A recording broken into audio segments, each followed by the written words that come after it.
Hi, everybody on the line. We are going to give it a couple more minutes and see if we can get a couple more people in, and we'll definitely start by 9:05. Let's go ahead and get started. So hello, everybody. My name is Rodney Nelson. I'm the VP of Client Operations at the Arizona Manufacturers Extension Partnership, MEP for short. And today our webinar is going to be in R&D tax credits. So I'm actually very excited for you if you're joining this this webinar, because if you're not taking advantage of the R&D tax credits right now, you're definitely leaving money on the table. So I'm glad you're here, and I'm interested to see what you guys are going to learn today. So before we get started, I'd like to go over just kind of some slides about the Arizona MEP and how we help our clients. So real quick, this is our team. So if you already have an advisor assigned to your company, it's probably one of these people. If not, please contact us and we'll get you an advisor to help you out. So what is the Arizona MEP? So the Arizona MEP is a network of individuals called the Manufacturing Extension Partnership. So it's a network of these organizations that were created back in the late 80s to help manufacturers stay here in the United States. And so there's basically one in every state. So, and they'll have different names. Ours is the Arizona Manufacturing Extension Partnership, but there's different names you can see here. And all their goals are the same. Their goals are to help manufacturers be the best that they can be. And that's really kind of our mission statement. And the way we do this is by helping out our clients with all types of services. And we are judged through a survey process that goes out to all of our clients when we do a project with you. And we collect all that data. And so here's some sampling of this data. It's really actually very impactful. So we've had a great impact here in Arizona. And here are some of the national impacts all totaled up. So for the manufacturers that we support nationwide, we've helped with all types of cost savings, 2.7 billion cost savings. And the R&D tax credit we're talking about today falls right in that category. Also, all types of other things help with retained sales and new sales and new investments. And the big one on that one is job creation and retain jobs. So we help a lot with staffing, and we help a lot with helping companies grow and to hire. Here's some other information here that's really really important to understand. So the cost reduction, we help a lot with cost reduction. Being a manufacturing specialist organization, we help a lot with efficiencies, like lean manufacturing, for example, and that has a direct impact on cost reduction. Again, with the staffing, employee recruitment, and company growth with business development. So those are some big things that we help our clients with. And overall, we do so many things. It's hard to say. I have clients ask me all the time, can you give us a list of what you do? We really do almost anything. I answer questions that are, everything from like immigration questions to I need help with, getting a variance for my property. It's just anything. So we want to help. If we don't have an answer, we're going to find you an answer. But a lot of times, we'll help with specific projects. So a project, for example, we kind of divide it into two categories. So one category is operational excellence. And so, like I was saying earlier, one of the big things we do is continuous improvement in manufacturing. Staffing is a really big thing that we're helping out clients with right now. We help out with all types of certifications, ISO certifications. Safety is a big one, supply chain, inventory optimization. So these are some of the things we help out that would kind of be in the category of operational excellence. Another thing would be under the category business excellence, and that's where kind of R&D tax credit falls. What we try to do is we also, when we meet with our clients, being part of the Arizona Commerce Authority, we try to make sure everybody understands what types of grants and incentives are available for our clients. And really, the R&D tax credit falls in this category. So Tony's going to talk to you today about that, and there is actually a state program for companies that would be an incentive. So we try to make sure that our businesses understand how we can help them. And that goes along with also financial assistance, whether it's helping with financial management reporting or defining KPIs around your financials. We also have a great program on exporting. Exporting can be a really difficult process. We have a program called Export Tech, which is amazing. But there's all types of things here. IT support, cybersecurity is really big if you have an aerospace and defense company. So anyway, this is a list of some of those things we cover. And going on right now is a program called the EAP, the Emergency Assistance Program. And the Emergency Assistance Program is a great program that we actually received some dollars from the CARES Act federally. And we have developed a program to be able to assist our manufacturers. And the way we assist them is through a subsidy. So basically, to qualify, it's a really simple process. It takes less than 5 minutes. So we can get you that link. I think, is the link on here? I'm not sure if the link's in here, but if you go to our website, you'll find it on there. And basically, you'll go on and apply. It takes 5 minutes to apply. The real criteria here is, were you impacted in 2020 with a reduction in workforce? Did you have to lay some people off, or did you have a reduction in your revenue? So, and if you had either one of those things, or if you were also producing PPE. So if you're manufacturing PPE, you could qualify for this. So this subsidy is running out June 30th. So if you have not applied for this, you need to go online and apply for it now. And then if there's a service that the MEP can help you out with, you'll be able to get a reduction of a subsidy. And so what we do is we find out what service you're interested in, and then we'll take that and we'll put it to our internal review board. They'll review it and come back with a subsidy. And right now that subsidy has been about 50%. So it can be a pretty big thing. I mean, for example, we're helping out clients with cybersecurity, which can be a very expensive endeavor, 50% covered. Staffing assistance, 50% covered. So it can be a big help. And the next thing that we have here is upcoming events. So one thing to note is in June, we're going to go from webinars that we're doing right now to back to in-person. So I don't know if any of you online had a chance to go to our in-person events, but it's a lot different than doing the webinars. I mean, it's great. We have a great facility, you know, awesome conference rooms, all glass windows, latest technology. So it's a great place to go. So in June, I can't remember, is it June? I don't know, whatever the event we have starting in June, anything's going to be in person. So that would be great. And here's some of the next upcoming ones. Later on this week, we have Quickbooks, which is one that's coming up. Susan Bedell is our Quickbooks expert. She also does accounting and bookkeeping services, but she's awesome. So if you need any help with Quickbooks, jump on that. That's a great one. I think that's it. Hopefully I didn't talk too long. If you need to contact us, here's our contact information.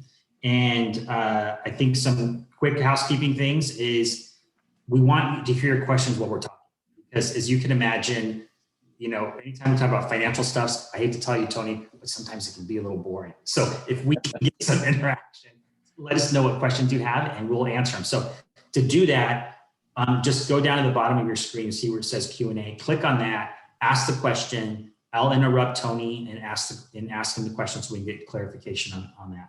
So go ahead and do that. And I think with that, I'll introduce, so Tony Hanip is our R&D tax credit expert. So we bring Tony in when we're talking to a client, like you saw under the business excellence section, we'll bring up different grants and incentives through the state. And so inevitably I'll bring up R&D tax credits. And so when we do that, Tony's our go-to guy. And we met Tony because some of the other manufacturing extension partnerships across the country are using his firm. So we really like Tony. We like the model that he uses. We like how he assists our clients. He has their best interests in mind. And if he can't help you out, he still helps you out. He'll still help you walk through what you need to do. So we like to partner with Tony, and he's doing a lot of help for our clients this year. So no more to do. Tony, let's take it away. I'm gonna go ahead and unshare my screen. See, I think you can grab it now. Yes, great. Thank you so much, Rodney. I appreciate it. Can you hear me? Great. So I've been having a little bit of issues with internet the last couple of days here. So I'm going to go and share my screen and make sure that everyone can see that here. Let's see here. Is it letting me screen share? First of all, I'll stop my video and share screen. All right, can everybody see the screen there? A couple of Muppets.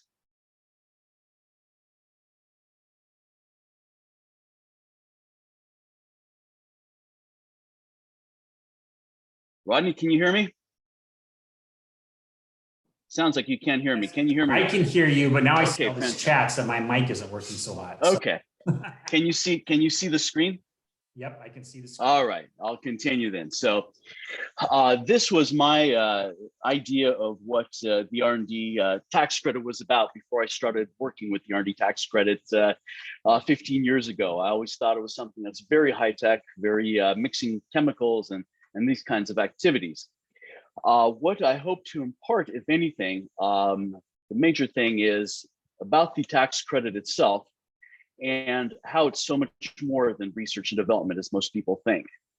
I'd like to talk about what it is to have an R&D tax credit study and the documentation requirements for it, and mention a little bit about the things that have opened up with the CARES Act and the R&D tax credit. So a little bit of history of the R&D tax credit. It was a temporary thing for many years. It was a temporary part of the tax code. It would get reenacted one part of the year, then get stopped, and then get retroactively reenacted. So it became permanent in 2016. So why did it become permanent? This was something that was started in the United States in 1981. And in honor of St. Patrick's Day, I started looking around the different places that now have copied the R&D tax credits. And this is, for example, Ireland. I went into Ireland, the government of Ireland's website, and they've not only copied our R&D tax credit, their benefits are almost twice as good for Irish companies doing R&D. So now we have a world market where we are buying for intellectual property, and we have other countries that have the same credit. I went and took a look at other European countries, and Ireland is better than ours. French, Portugal have even better R&D tax credit. So this is part of our tax credit, part of our tax code that will not go away anytime soon. And this is something that more and more companies are starting to pay attention to, because it's no longer something that people are afraid, well, let's invest this money into figuring out how to do this and have it go away. Still, in this country, the last statistics show that about 32,000 US companies are claiming this credit. So out of that, the Fortune 5,000 are taking the major benefit of it.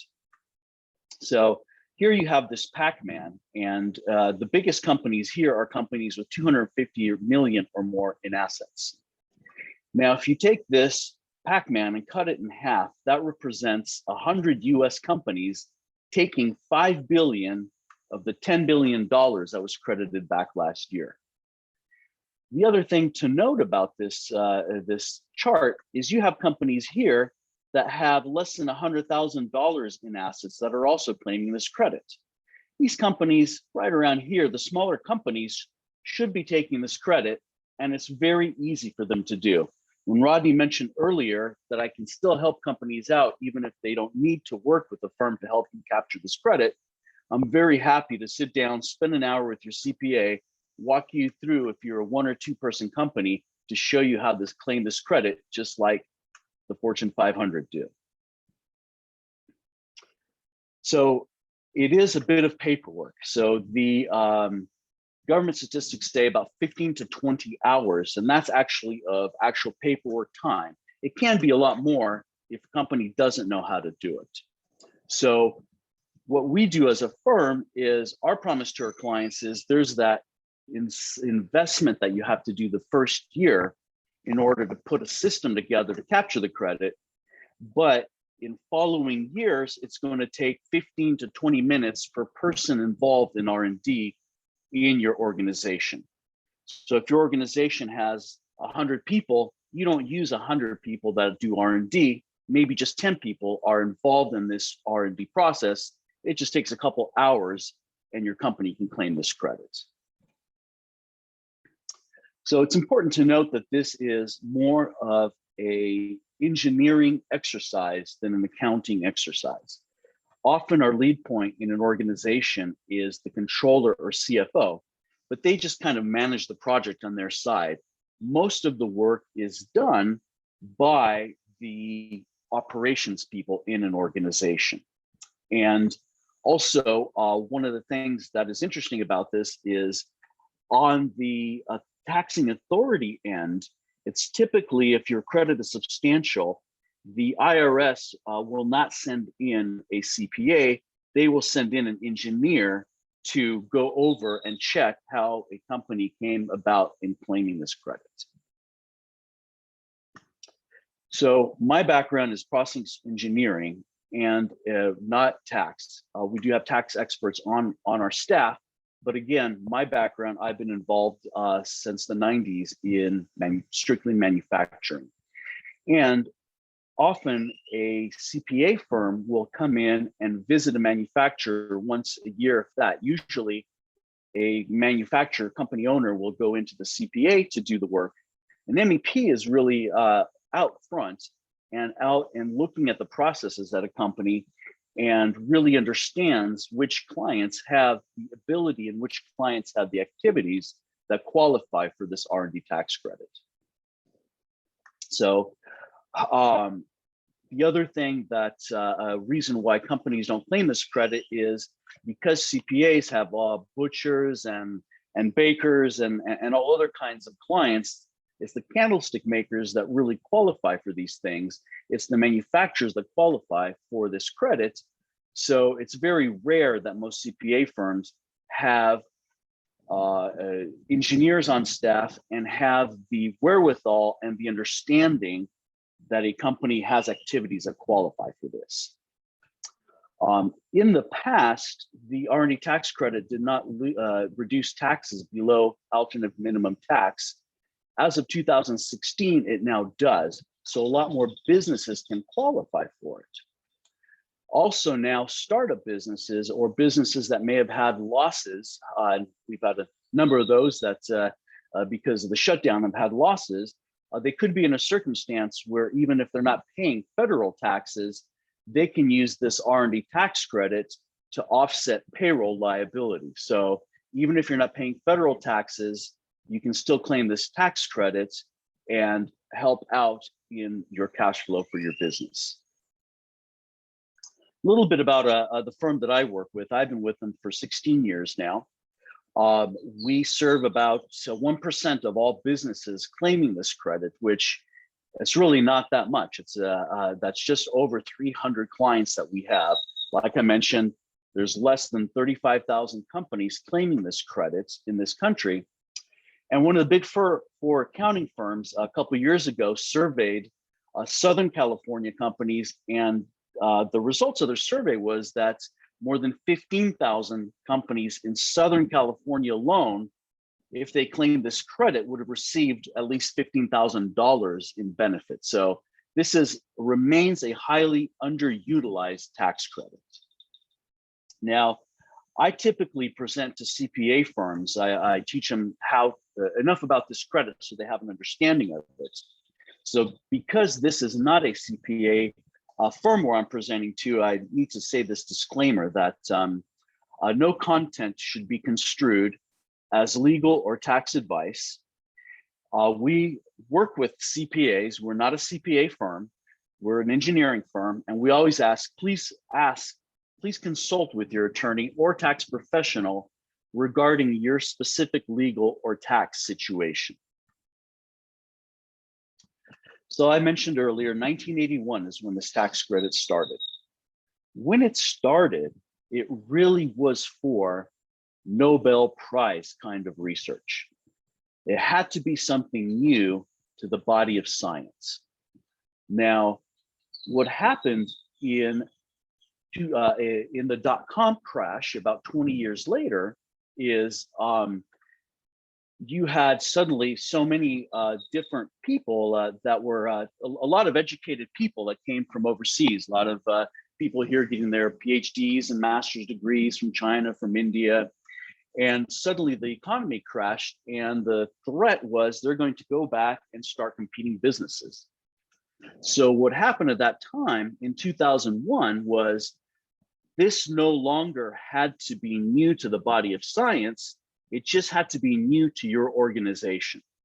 So even though it's still called the R&D tax credit, the association with R&D became a lot looser.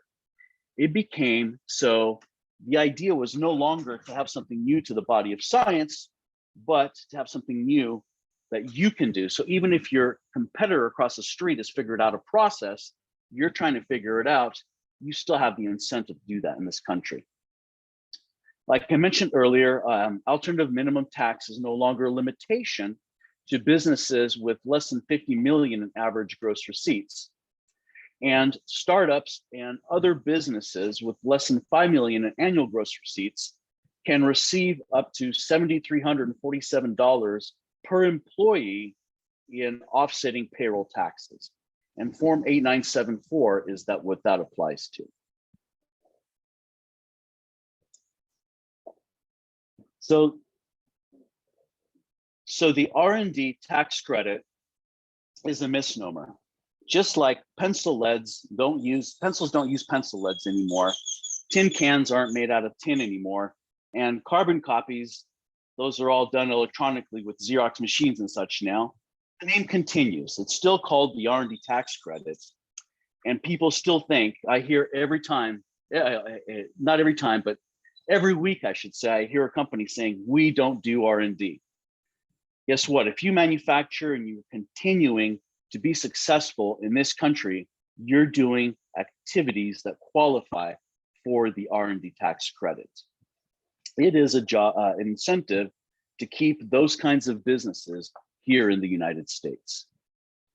The kinds of businesses that employ manufacturing jobs, that employ software jobs, and that employ technical sales jobs as well. So how is R&D defined for the credit? What qualifies is the creation or improvement of products, the creation or improvement of processes, so job shops that are making other people's goods qualify, and the creation or improvement of software. So I will largely skip by software, which is a whole other couple-hour presentation that I do, because this is largely focused on manufacturers. But what I do want to make sure that I mention is that CNC programming is a qualified software cost. So process development and continuous improvement, why the R&D tax credit is a good fit with MEPs. A lot of the things that MEPs do is help companies get better in their process development and continuous improvement. So some of the costs associated with this, whether it be Kaizen events, changes in sequencing, Six Sigma, these types of equipment reorganizations, not the education portion, but the implementation portion of the activities involved in process improvement, process development, qualify for the credit. It should be noted that Senator Coons out of Virginia now has a bill in Congress, and it's still going through the phases. That is also, the goal there is also to add the education portion of R&D activities. So we're keeping a close eye on that. And this credit may be further expanded in the future for education towards continuous improvement as well. So we talked about what the idea is to incentivize. The idea is to incentivize risk in trying and improving new things. What is it, where is the actual expenditures? Where does the money come from? In most organizations, the majority of where the money is found, and what that money base is called, that's called qualified research expenditures. Simply expenditures that your organization outlays that qualifies for this credit. Most of it is typically in wages involved in people that are doing these jobs. So as part of an R&D tax credit study, what a firm like mine does is we come in and we'll spend a day or two, depending on the size of your organization, interviewing the people and learning all about the work that they do, whether it be the front end technical salespeople or the engineering folks or the quality planning. If you're a food processor, we talk to the people in your test kitchen. We find out a defensible position of what everybody does. And we take that, let's say someone is paid $100,000 50% of what they perform qualifies for that credit. That's $50,000 that's added into this bucket of qualified research expenditures. The second place where things are found is supplies consumed in creation of prototype. That could also be supplies consumed in perfection of a process. So if you are building, let's say you're building some kind of vehicle, and it costs $100,000 for that first trial of material to build that vehicle, that's another $100,000 that gets added into that bucket of qualified research expenditures. Typically, depreciable equipment does not qualify, but in certain circumstances, it does. A lot of plastics injection molding manufacturers, for example, have been able to actually take the depreciable equipment and qualify it for the credit. The third place where money is found is in contractors that you use that help you in the same, either making something new or figuring out how to make something new. And those would be the contractor costs. And those would be if you have a test lab that you send out your merchandise or products to test. A common one that's overlooked is patent attorneys. Patent attorneys, if you're spending money to them on not buying a patent, not defending a patent, but the prosecution of a patent, anything from the patent search to the actual filing of the patent, then those costs qualify. It should be noted that contractor costs, they only get about 65% of the benefit as if you're paying a person on a W-2.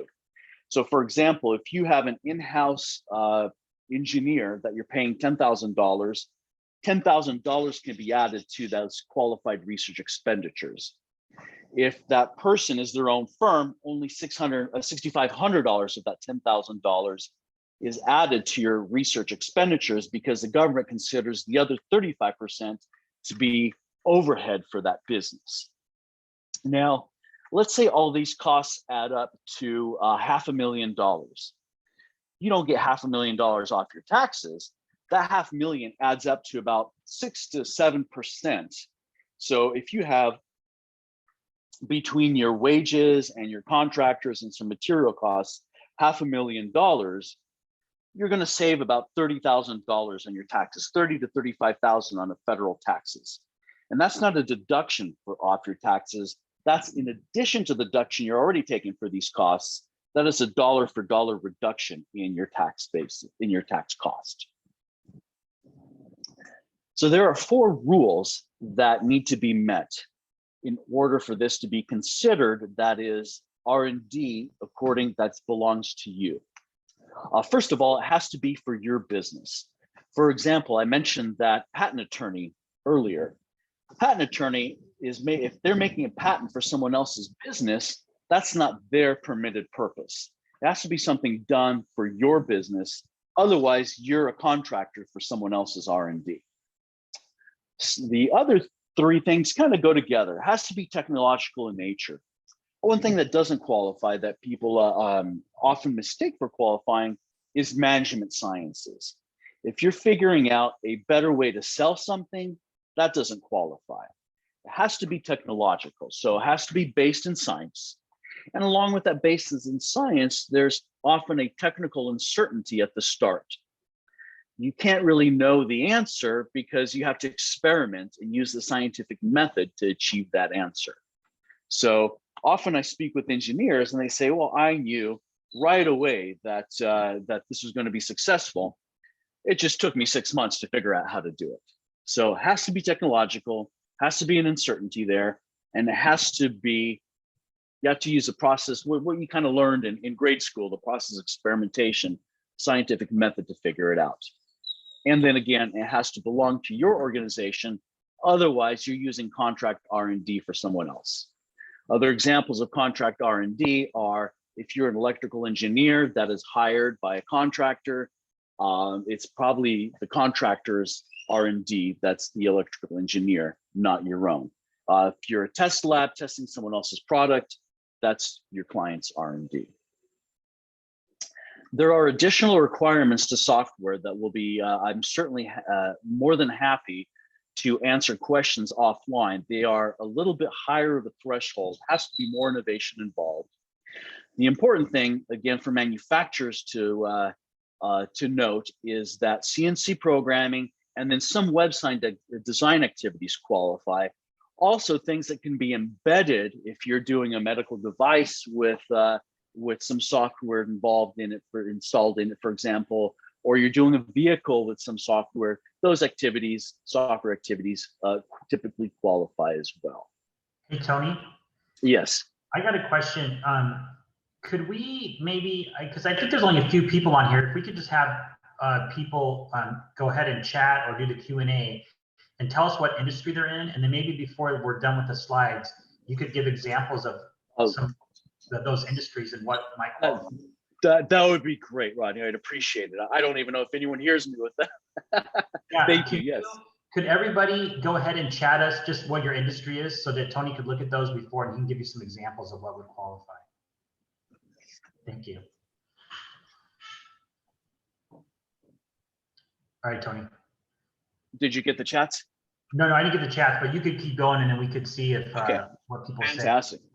Talk about it. So one of the pleasures, I was in Arizona working with four clients last week, and in Florida this week, and it's interesting to note some of the differences. Most states, actually about half the states, have a tax credit that matches the federal one as well.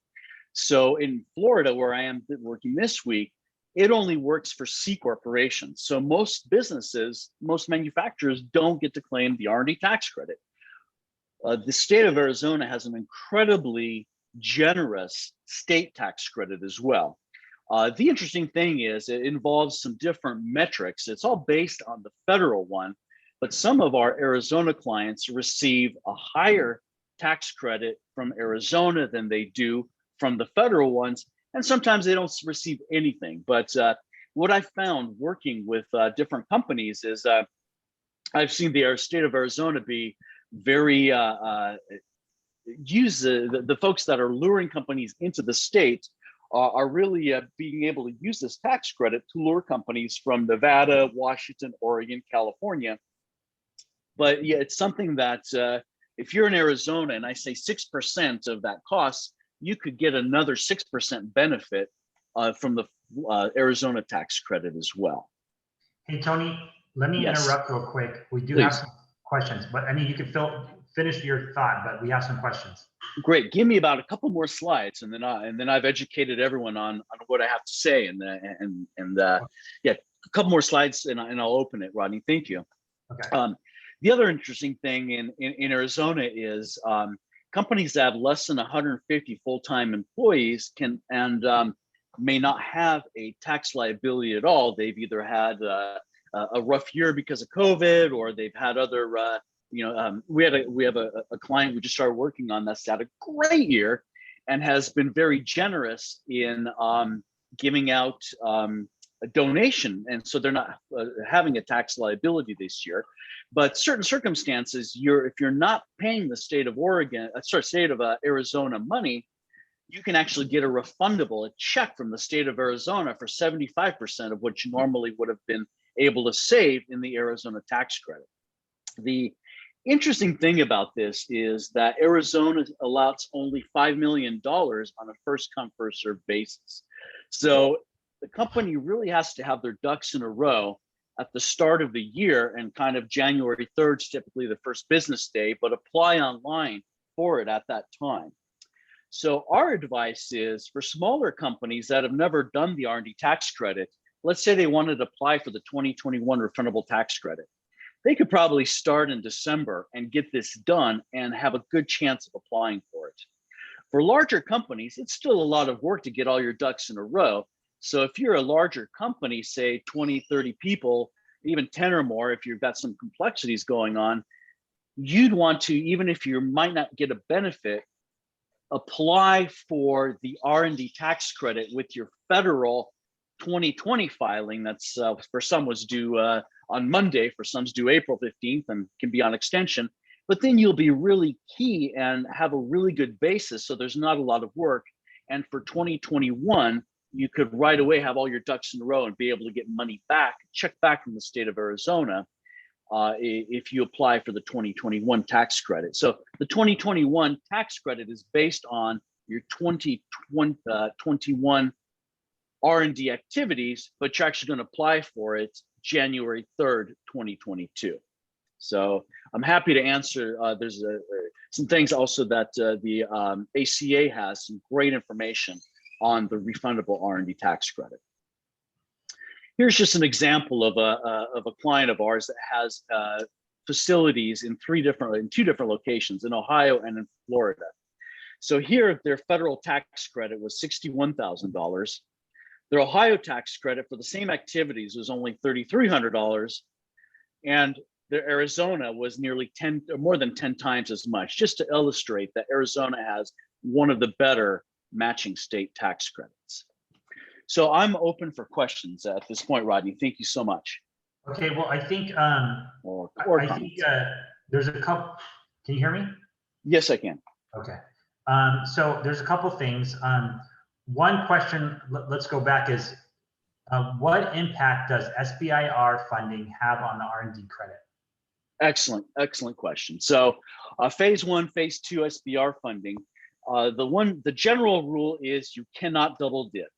If you have grant funds, the short answer is you cannot use those funds that are used for R&D back for an R&D tax credit. When we work with SBIR companies, what we do, and you look at the grant, they're often apportioned. Here's what's for R&D, here's what's for overhead. Well, that overhead and those management also involves R&D. So one thing that's interesting for R&D, it's not just the people doing the R&D, but it's the people that are one step removed, the people that are managing the people that are doing R&D, and then the people that are maybe out on the shop floor, say, hey, help me build this new prototype. So there's often some funds that are portioned that can also be used for the R&D tax credit, but the direct funds apportioned for R&D cannot be. That's considered double dipped. The neat thing about having this SBIR funding is companies that there's two types. I call them R&D mills. We have businesses that work with, and that's all they do is SBIR funding. They get something, they pass it off, maybe sell the intellectual property off, and then they write their next grant. They're not interested in commercialization. Companies that intend to commercialize and get private funding to further that R&D, it is really good to have an understanding of that grant, because once you start using private funding to continue that process, the fact that you've had SBIR grants really benefits your R&D tax credit in future years. So the short answer is once you're doing it, mostly doesn't qualify, but it's a basis, the way the credit is calculated based on past years R&D funding, that is really a helpful thing to be able to capture. Okay, great. Tony, can you hear me okay? I can, yes. I'm getting all kinds of microphone warning. I'm having the same problem, so yeah. Okay. Another question came in, and then I want to talk about, we got two examples of companies, but another question just came in. Is it true that R&D tax credit is only for companies that have been in business for less than 5 years? Absolutely incorrect. No, the FICA exemption is for companies that have been less in business in 5 years. So, and that's not entirely true either. It has to have gross receipts less than, don't quote me on this. I believe it's less than 5 million on a given year over the last 5 years. So what that means is with the companies in this category, they also have to have less than 250 employees. They're qualified startup businesses. What allows these businesses to do is to use the R&D tax credit to offset payroll taxes. But we just started working in Arizona with a company that's was founded in 1956. And this is their very first year. just last week, we it's launched this study. It'll be their first year and since 1956, but they are claiming for the first time the R&D tax credits. So no, age of business does not matter. The 5-year exemption is strictly to be able to use it to offset payroll taxes, to offset Arizona taxes, to offset federal taxes. You could be as old as the Mayflower. Okay, great. So then I have 2 examples of companies. One company is a nutraceutical company. Okay. We've dealt with before. Sure. And, powders and capsules. Okay. And the other company is an aerospace company, aircraft, and the company's size is 25 people and they're a C Corp. Okay. And the aircraft company, is it composite? Is it airframe? Is it what? Well, I don't know. Julie, could you chat us and tell us?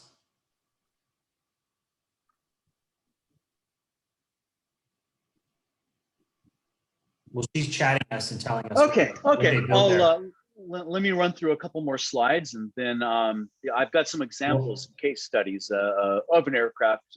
I think I actually have a couple of both different types of companies I can speak to later. Okay. Well, she just responded and said ground support and air filters. Oh, fantastic. Okay. All right. So I'll run through a couple more slides, do some case studies, and then kind of talk about specifics in several different industries, if that's okay. Okay, you'll cover the nutraceuticals one too. Absolutely. So, okay. So this is a game I like to play, and it's a lot better in a live audience, but it's I've said everything. You're all educated on the R&D tax credits. So I'll run through this and just food for thought, R&D versus not R&D. So the gentleman mixing beakers, as this first slide illustrated, that's what people normally think is R&D. Absolutely, this is R&D. R&D or not R&D? Yes. Architectural, and not only is this having to do with design work, but it's mock-ups and modeling. If you're that aerospace company working on a filter and you're doing something with a 3D printer to see if it fits or it works, that activity is involved in R&D. Unfortunately, not R&D. So things that are seasonality, flavor, or art is not R&D. So we worked recently with a brewery in Arizona. So what was interesting in this circumstance is if they're just making a flavored beer, that's not a whole lot of formulation there, it's R&D. If they've been making stouts their entire time and they're figuring out how to make a Pilsner, that is R&D. Schematics, CAD drawings, blueprints, all part of the R&D process. Back of the napkin drawings, it all starts somewhere. It's all R&D. These are 2 people, 2 welders doing the exact same activity. One is R&D, one isn't. If someone's just welding a beam on a building, that's not R&D. The one-off, if someone's welding something that's a prototype that's never been built before, if it's a considerable new investment and risk for a company, not only is the design work involved, but the direct labor in making it, as well as the material cost of making it, is R&D. So for some contract manufacturers, this can mean a good benefit. They can really claim on a given year, if they're building something that costs hundreds of thousands of dollars, that could really make a difference in their R&D tax credit. So this slide looks a little warped. I changed this last minute again to honor the Irish today. The beer on the left or the wine on the right. Both have some aspect of R&D. The difference is with the wine, it's more art than science, and it might be years down the line whether you realize whether this wine is as you intended it to be or not. Brewers are always doing test batches. They're always prototyping. So the brewer has a lot more R&D per ounce of liquid. The sand mold and the shop fixture, both can be qualified R&D costs. The CNC machinist, just doing the machining, does not qualify. The CNC programmer does. So a lot of the job shops we work with, they cross-train. So some of them will have only people, we have some shops that actually have contract programmers come in. None of their machinists do R&D. A lot of our shops, their machinist might have 90% of her or his time that doesn't qualify, but the time they're involved in R&D and programming does. This is especially relevant if a shop has 2 or 3 different shifts. You'll often have someone that works at second or third shift that's cross-trained to help in programming if issues come up. So I'm going to run through a quick case study of pretty much a job shop, a metal manufacturer. This is actually, geez, I need to update this. This is one of those businesses that's now in the 4th generation of ownership. And they were with one of the largest regional, one of the top 100 accounting firms. And it was interesting. It's one of the circumstances where the accounting firm had never been into the manufacturing facility and had no idea that they had R&D tax credits. They make boring old metal buildings. We realized, though, that they're located in the middle of nowhere, and yet they do business within a 1,000-mile radius. So they figured out how to take their how to take their constructions. Part of their R&D process is how they package everything into high cube containers and are able to ship it to 5 different states. So we did the study. Lo and behold, they got audited. So it's important to note that the R&D tax credit itself is not an audit trigger. What is an audit trigger is when businesses want to go back and they pay taxes in the past and they said, well, I want to go back and get some money back from the government. Government's at this point going, I thought we were all square. We settled up. Why is it that you want this money back? That's looked into it. This gentleman's personal return was audited. They went in, looked through all their assets, and they had about a $50,000 tax credit for making square buildings that looked nothing like what people think are R&D, and they got to keep all of their money. So what is this R&D tax credit study? So I had a look, and some of the people that signed up, I don't know if they're on their webinar. I saw a couple of businesses that do not need an R&D tax credit study. There's 1 or 2 of you involved in R&D. I can help you out with your CPA. Run you through this is pretty simple. When 3 or more people are involved in R&D, things get pretty complicated. And what the IRS wants is something called a nexus. And what it does is it wants to link in where the money is being spent. How is it that the R&D enters an organization? What happens and what exits the organization as part of this research and development?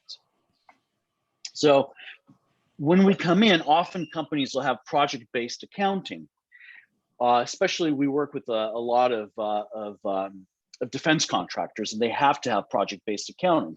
Project-based accounting is helpful, and that's one of the tools that we use in order to help and put things together and tie things together to see how money is spent.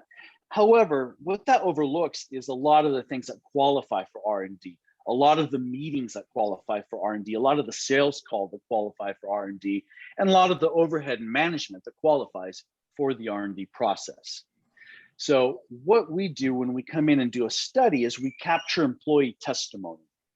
And what employee testimony does, and we do it in written form, that will document the non-monitored R&D activities, and it will be there long after the employee leaves an organization to be able to support any questions about the R&D process. So one thing that, if your company believes that you are involved in R&D, whenever an employee leaves, if they had any part of this development process, whether it be sales, whether it be actual engineering, whether it be support, it's really important to have a little bit of an exit interview and write some of these activities down, because once an employee leaves an organization, the support of that employee's activities goes with it.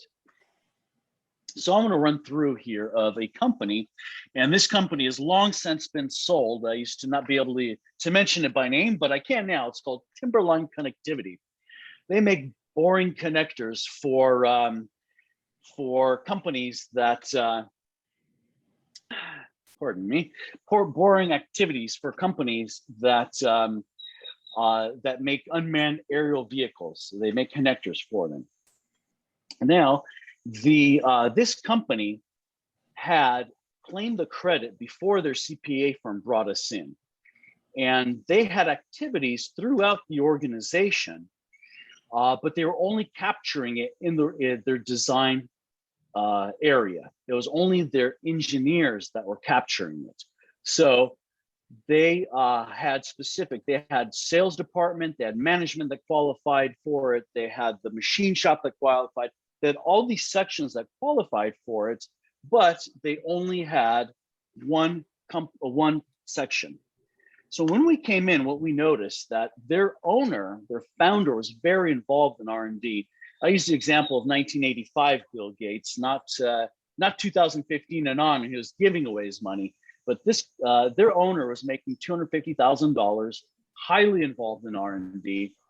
They had 3 vice presidents, and it was actually their sales vice president that was very technically savvy. So we were able to capture not just the $500,000 in qualified costs of their engineering departments, but also of their owner, their VPs. They had 5 employees on the floor who a portion of their costs was qualified. The interesting thing about this company also is they had lean activities that was going on every day or every once a month. And so out of 50 employees, one day a month, we were able to capture the costs of their qualified process improvement. So before the study, they had about $500,000 in qualified research expenditures. After the study, we were more than doubling that cost and turned their $30,000 tax credit into $78,000. So people often ask, what are the documentation requirements? And I realize I'm running close, but here are some of the things, and these slides will be available. I always put a lot more things in the slides than I tend to cover because there's some supporting things that I'm more than happy to answer if you have questions later. Companies often ask, do I have the documentation necessary? If you have an email system and you're emailing each other about R&D projects, guess what? You have everything that's needed. Whether it be back to the napkins or if you have Gerber files sent to you or CAD files, all of these things are part of your R&D process. And in order to claim this credit, you don't have to document everything. You just need to make a couple projects a year compiled. And that is something that is part of the documentation, part of the narrative that you can then submit to the IRS in order to, or the Arizona Taxing Authority, in order to support your documentation of your claim. It's important to note that a lot of our clients, they typically mix up their production and prototype costs together. We're able to help companies kind of parse those out, but that tends to be a challenge. A lot of companies realize, well, if there's not that much in prototype costs, we just don't include that as part of the claim. You don't want to spend dollars chasing pennies when you're taking an R&D tax credit claim.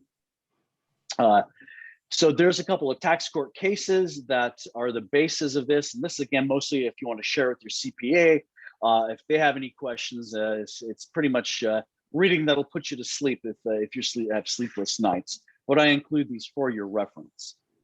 So I want to get into some client examples. And so this is a company that makes plastics. And again, I don't know the filtration business or the specific industry, but you may have mold costs that qualify.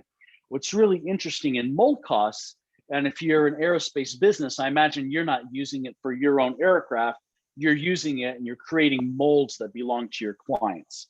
If that's a fact, there's some tricks that you can do. If you own the mold, you're not able to write off that mold as part of your R&D process. If your client owns the mold, then guess what? You get to claim that as your R&D tax credit. It's counterintuitive, but that's the way it works. And most of our businesses that have mold costs, their clients typically own the mold.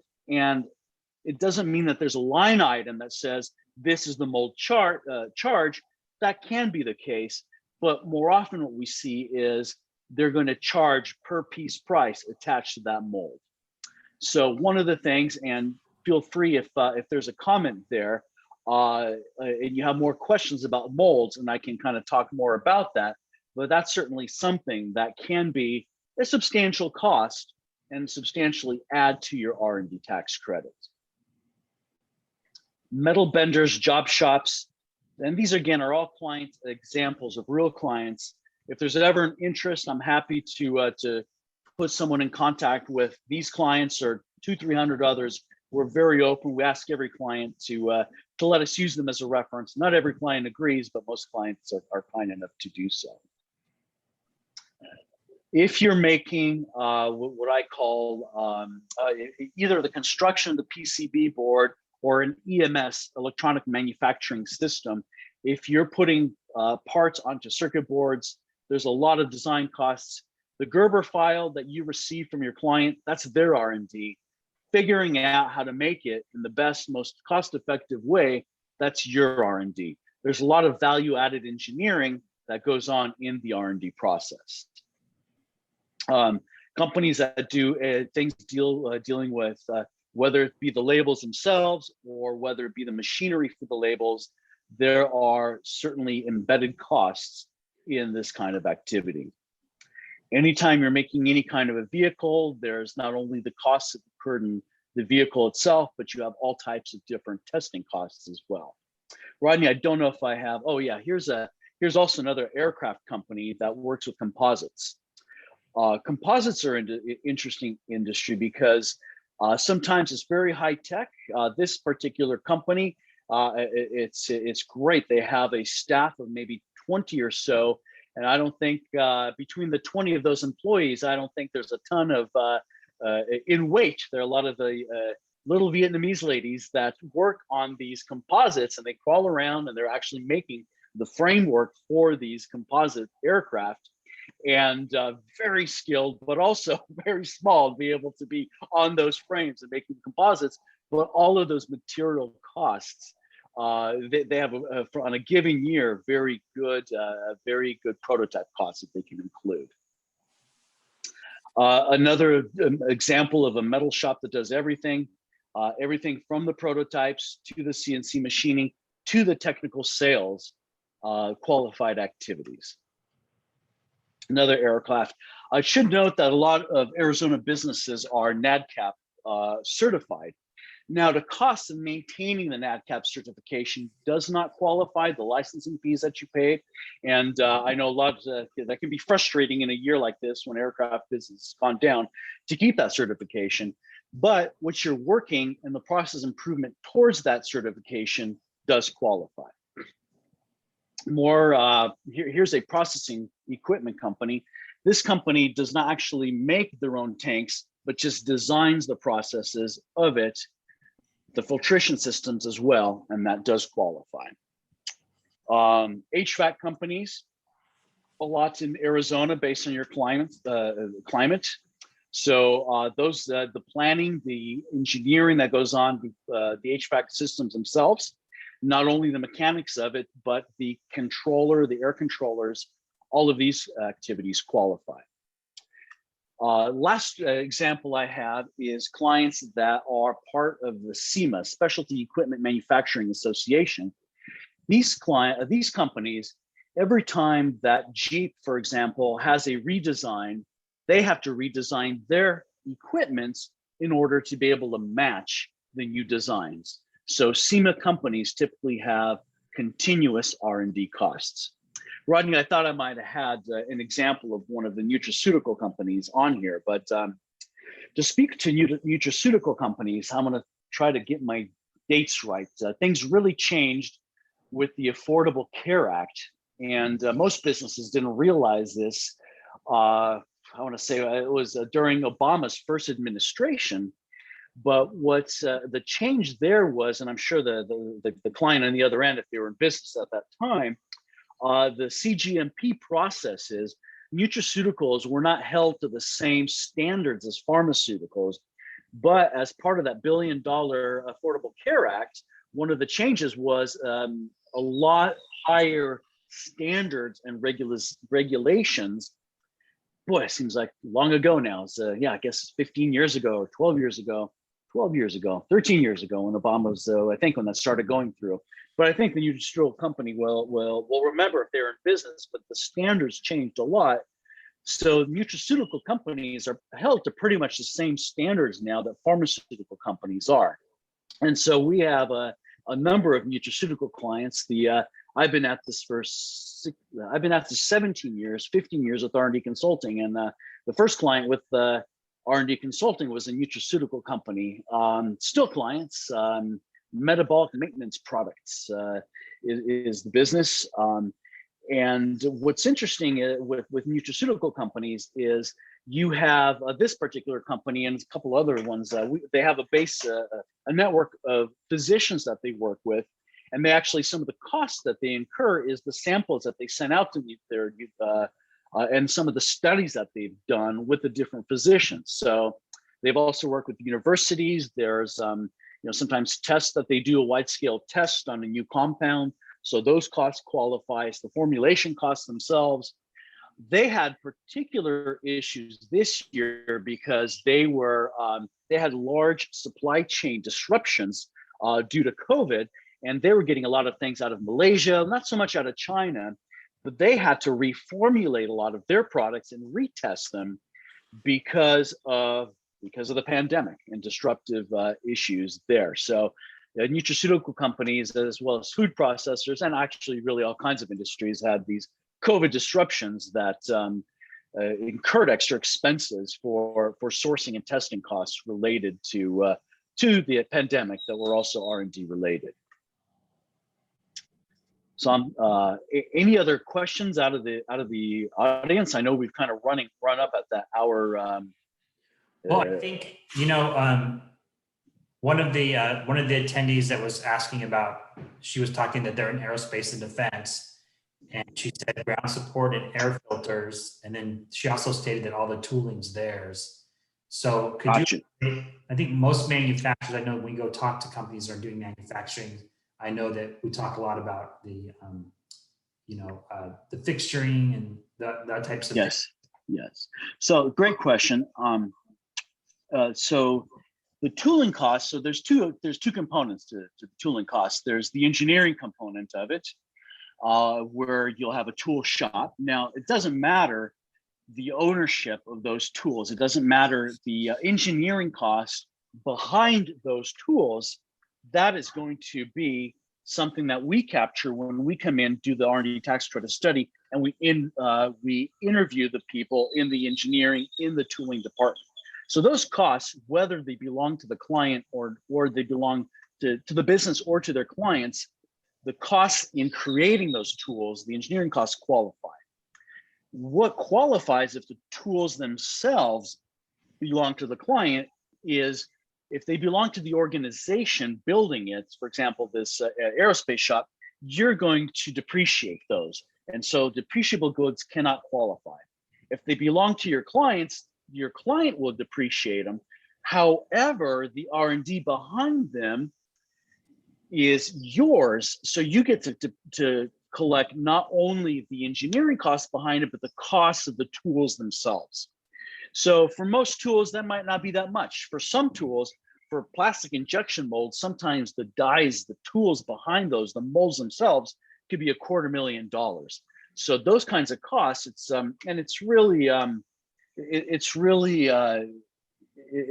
let me see if I can write this down here, but the case study behind that, it's actually not a case study, but a tax court case, TG Missouri versus Commissioner, if anyone wants to nerd out on that. But that is a tax court case which set the precedent that a business, if those tooling costs belong to their clients, the business itself, not the clients, gets the R&D tax credit. But it sounds like in this circumstance that the engineering costs will still belong to this aerospace company. So I hope that answers that in a long-winded way. Okay. I think, I think one thing to say in general is that, we always recommend to our clients that if you have any questions about what qualifies, just talk to our vendors. It doesn't matter what it is. And Tony's available to talk to anybody. We could set up a Zoom call and you can give them specific examples to your company and he can walk through what may or may not qualify. So he can learn a lot within an hour of talking with you over the phone. So I think you agree with that, right, Tony? Yes, absolutely. Okay. So I think if anybody has further questions that we weren't able to answer on here, or you're shy asking the questions, we'll just reach out to us again, reach out to your advisor. If you don't have one, reach out to us and we'll get you one. And then we can set up a call with Tony, and then we can kind of sort out what would qualify. I would venture to say that if you are manufacturing something, that you're going to qualify for something, and Tony will sort that out, but you're definitely leaving money on the table. So if you don't get help with us, get help with somebody so that you can get that money back. We don't want to leave it on the table. I cringed when Tony said that company founded back in the 50s. This is the first time they've done R&D tax credits. They've been leaving money on the table for years, which is really sad. So anyway, move forward with this. Don't forget about it. Get somebody to help you. We would love to help you. We've done a lot of them. But anyway, so.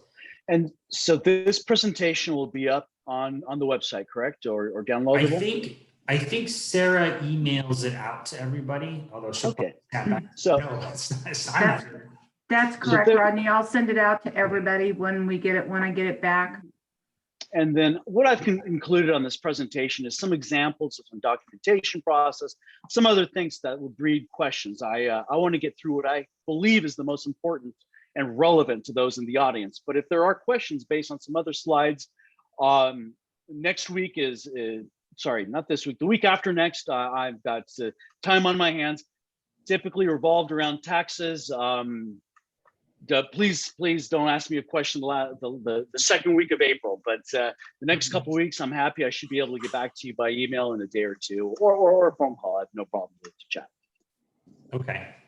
All right. So thanks a lot, Tony. I think I already said what I wanted to say, which was reach out to us if you have any questions, and definitely take advantage of this. And then that Arizona program that was refundable, that's a big thing too. So if you don't have Arizona tax liabilities and you're doing R&D, you can get a check back. So that's pretty important. The only thing with that is you gotta get your ducks lined up in a row before the end of the year. So, but anyway, just don't forget about that one. Okay. And that's very rare. There's one other state that does that. So Arizona has a real commitment to innovation. Yeah, that's really good to see. Yeah, the clients that I had that have taken advantage of that are really excited about it because it's rare that you actually get cash back if you don't have tax liabilities. Okay, I guess that's it. Sarah, is there anything else we need to talk about in closing? I don't think so right now. Just thanks for attending. All right, it's gone, I think. Okay, well, thank you, everybody. Okay. Don't forget about that Thank you so much. program too. The EAP program can help out with other services that you might need. So anyway, thank you, everybody. Thank you, Tony. Thank you, Sarah, for setting I appreciate this up. the opportunity. I did send, Connor, I sent you a message. Did you get that? If you'll type and let me know. I want to make sure that you received the message I sent back to you. Fantastic. Thanks, Julie. Glad you enjoyed it. Hope we get to see you at some other events.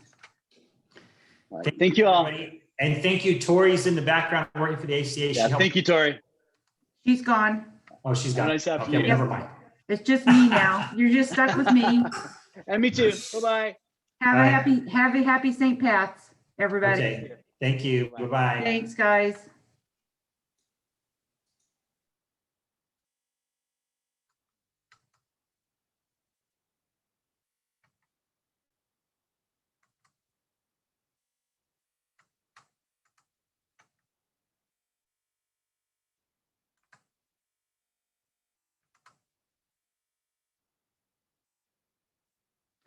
Oh my God, Jim.